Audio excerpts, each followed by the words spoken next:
আসসালামু আলাইকুম, আমার নাম মিনাল, আমার জেলা চাঁপাইনবাবগঞ্জ। আমি MK technical pipe plumbing and pipe fitting করছে ভর্তি হয়েছি। হ্যাঁ। আসসালামু আলাইকুম, আমার নাম ইয়ামিন, আমার জেলা শরীয়তপুর। আমি এমকে টেকনিক্যাল ট্রেনিংয়ে পাইপ ফিটিং বিভাগে ভর্তি হয়েছি। আমি আজকে একটা ফিটিং লাগাচ্ছি, গিজারে গেট বাল্ব বা বল বাল্ব লাগাচ্ছি। তারপরে আবার একটা নিপুল দিয়ে আমি এই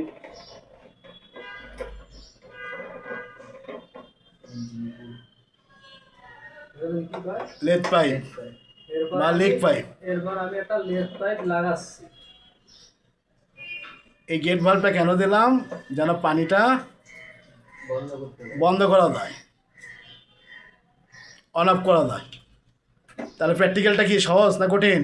সহজ। তাহলে একটা গিজার এক জায়গা থেকে খুলতে গেলে তাহলে গেট ভাল্বটা কি অফ করে নিয়ে তারপর খোলা যাবে না যাবে না? যাবে। যাবে। তাহলে গেট ভাল্ব কীভাবে লাগাইতে হয় সেটা ক্লিয়ার? ক্লিয়ার।